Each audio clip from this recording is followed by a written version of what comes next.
This is an ant hill. In fact, it's an ant city, and a good-sized one. You see, ants are what we call social insects. They live in communities. They live all over the world, above, on, and under the ground, and some of them, like this species, live in trees. But you can find them from the Arctic waste to the tropical jungles, and from the seashore to the timberline city that we're looking at is a good-sized one. It compares to, well, say, Minneapolis or Cincinnati or New Orleans. I mean, a city of 500,000 busy inhabitants. And as in most American cities, they're largely composed of workers.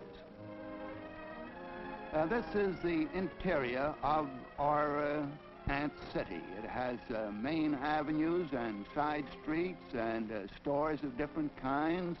And the workers are busy storing food, taking care of the young, maintaining the exits, the city gates, doing all sorts of work.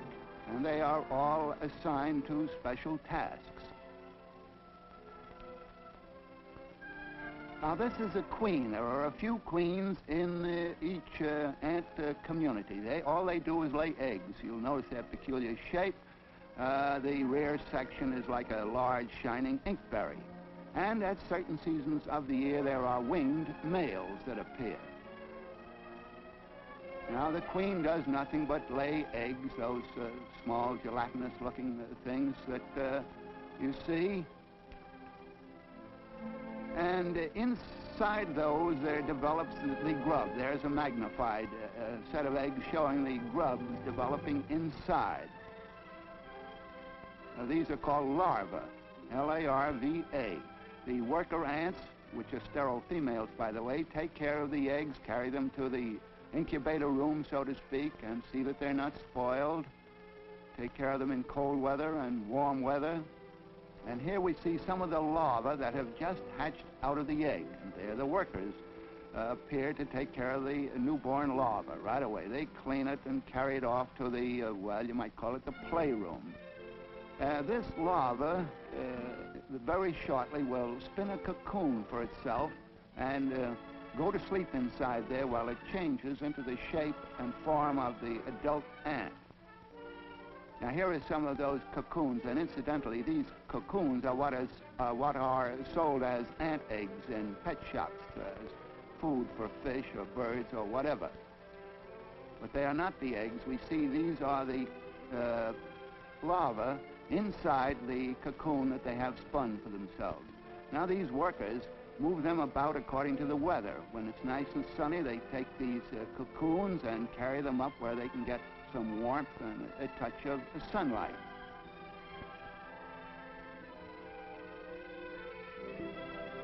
When it's time for the young ant to emerge from that cocoon, the young ant works from the inside, scratching and chewing and struggling, and the workers, seeing this activity, come and help it from the outside.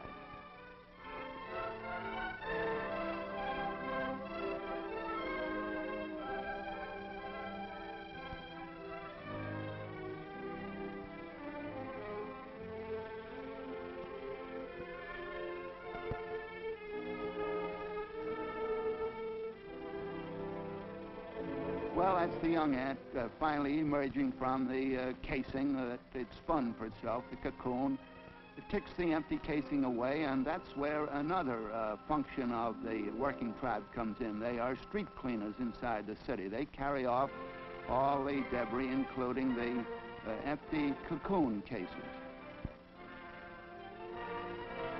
As I said, at certain seasons, there are winged forms in the ant colony. The queen develops wings, and also the males appear at this season of the year only, and they are winged. Where you see one winged male appear, you know that the season is on, and there will be a lot of them shortly. Now, here are the males milling around looking for the queen to show up.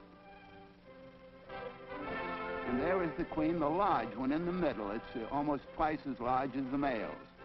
Well, the males start displaying and going into their song and dance to see if they can win the hand of the female, who leaves the nest and goes to some elevated position outside.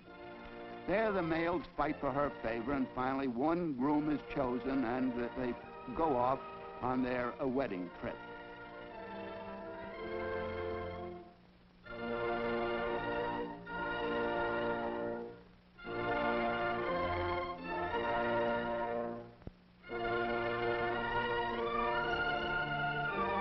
Well, finally she gnaws off her own wings and comes back to Earth and settles down to start a new community.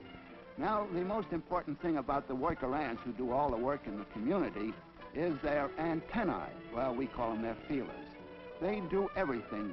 They smell with them, feel with them, hear with them, and talk with them. Now, there's a couple exchanging some very good gossip, I suspect, telling tales out of school. But these workers then undertake all the trouble of building a new community, and they repair the roads, for instance, inside, and they clean the streets, among other things. You know, in a community of that size, there are some deaths, and there's a burying squad. Now, here's a burying squad in operation, carrying off a deceased relative. And there are always repairs to be made to the ant city itself, a good deal of construction work, and notice what large timbers they haul along for their size, I mean. Now, if a man were as strong per pound as an ant is, he could carry a ton.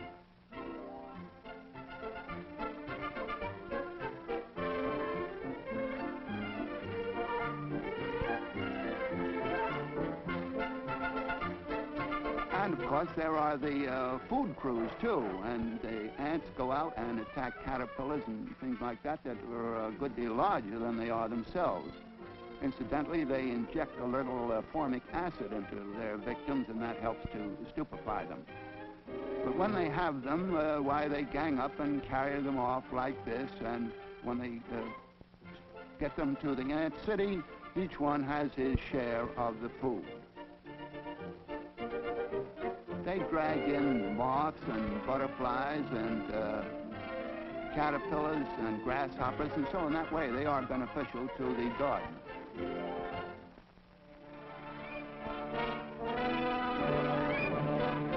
Oh, there's a storm coming up. Well, the ants knew it before I did. We can see that from the way they're hustling around, and they're going to make preparations to keep their ant city from storm damage. I also noticed that the warriors there are rushing in with some cocoons that they've evidently stolen from a nearby community. You know, ants do that. They kidnap cocoons from other communities and make slaves of those young ants when they emerge. Well, in addition to hiding their stolen goods, the ants here are carrying down the cocoons from the fair weather position up near the entrance to the stormy weather cellars. You notice that they carry those rather large cases very easily, and also pack them away with a great deal of an expert touch. Well, that's because they do it regularly. As soon as the weather changes, they start changing the position of the eggs and the cocoons inside the nest. But they do know now that a storm is coming, and they're hustling down the eggs and also the cocoons so that they will not be bothered by the weather. And when they have all that packed away, they go and bar the city gates. They close the doors up there, and then they say, "Let it rain, let it pour. We clever ants have barred the door."